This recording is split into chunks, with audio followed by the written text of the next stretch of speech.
Hey guys, I'm Philip Wilder, and I have an important question for you. How powerful is your God? And this is specific to you. You might believe in the God of the Bible, but how powerful do you believe your God is? Let's get to it.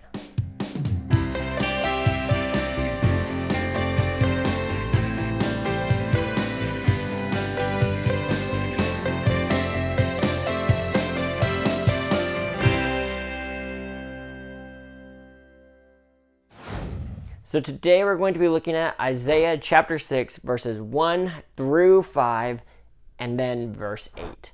So as we're thinking about this, or as we're reading through this, think about how powerful God is according to this passage, because how powerful God is will determine how well we listen to him. In the year that King Uzziah died, I saw the Lord sitting upon a throne, high and lifted up, and the train of his robe filled the temple. Above him stood the seraphim. Each had 6 wings. With 2 he covered his face, with 2 he covered his feet, and with 2 he flew. And one called to another and said, Holy, holy, holy is the Lord of hosts. The whole earth is full of his glory. And the foundations of the threshold shook at the voice of him who called.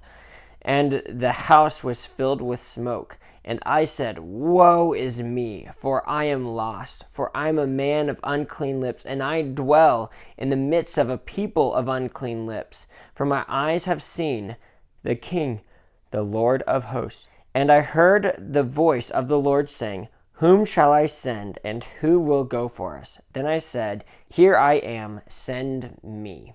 So there's 3 things I want to look at in this verse. The first thing that I want to look at with all of this is who is God. And I want to particularly focus on God's power. Let's just take this verse by verse. So it says in verse 1, I saw the Lord sitting upon a throne, high and lifted up, and the train of his robe filled the temple. So this is kind of giving a bit of size to God. Of course, God is not limited to size. He can be giant or it could be tiny because he is outside of physical space. So he can be whatever sort of shape and size he wants to be. But the fact that he can be massively big indicates how powerful he is. So the fact that the train of his robe filled the temple, and the temple was pretty big. Above him stood the seraphim. Each had 6 wings. Now this is important here. Though this isn't talking about who God is. This is talking about the creatures that serve God. So God is more powerful than these creatures. So to see how powerful these creatures are, we then start to understand that God is even greater than that and even more powerful. So these creatures, above him stood the seraphim. Each had 6 wings. With 2 he covered his face, with 2 he covered his feet, and with 2 he flew. And one called to another and said, Holy, holy, holy is the Lord of hosts.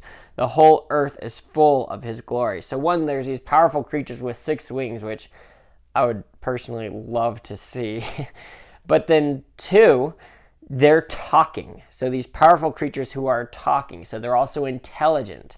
And with their intelligence, they then recognize that they should give God glory. And they say, Holy, holy, holy, which further emphasizes how holy the Lord of hosts is. Host here is talking about God being the host of angel armies. So the Lord of hosts, he's in command of all these armies.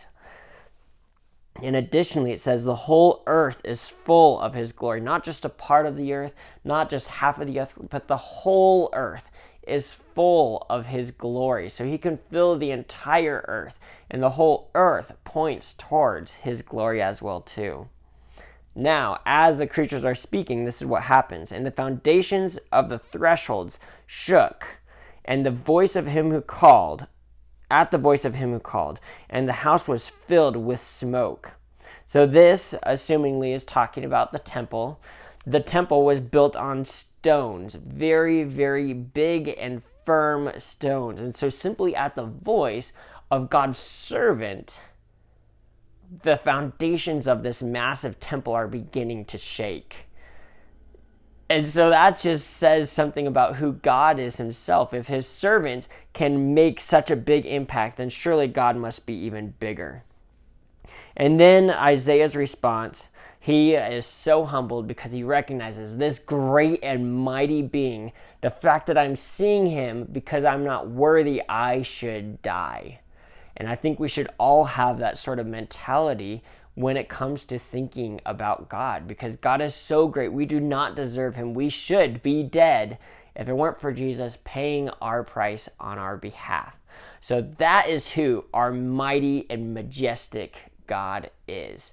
So let's remember how powerful God is. The second thing that we need to look at is, what does God call us to do? It says in here in verse 8, "And I heard the voice of the Lord saying, Whom shall I send, and who will go for us?" So he's trying to send somebody out to warn people. Again, we could look at Matthew 28, verse 18 through 20, where Jesus is very specifically talking to us, and he says, "Go and make disciples."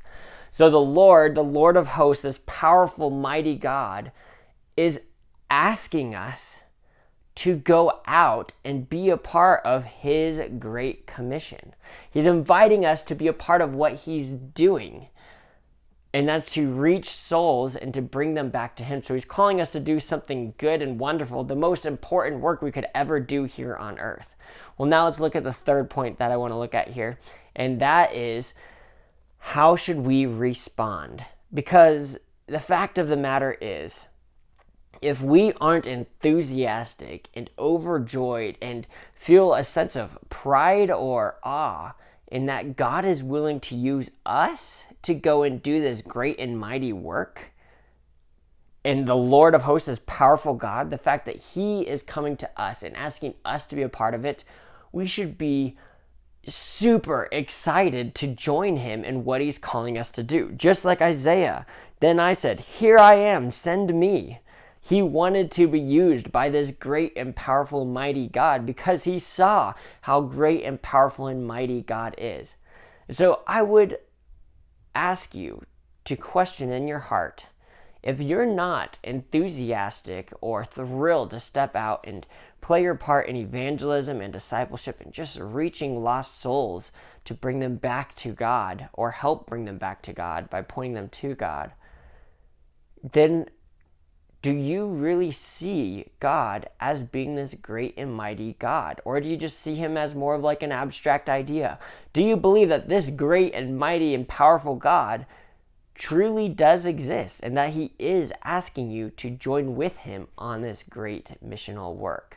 That's something we all really need to wrestle with, because if we're not following God or doing what God is asking us to do, or if we're not just excited about it, then perhaps we don't truly believe that God is this mighty and wonderful God. Because regardless of who our next president will be, I'm recording this right as they're filing all the ballots and trying to figure out who actually won. Regardless of who the next president is, if he came to you and said, "I have a specific job for you, and I'm excited for you to do this because I think you will do a great job at this," regardless of who that president is, I'm sure you'd be more than thrilled to step out and do what this president is asking you to do. You'd feel a sense of awe and honor of recognizing that someone as powerful as a president is coming to you specifically. Well, the God, the Lord of hosts, who fills the whole earth with his glory, is coming to you and asking you, will you join with me and reach out to the lost?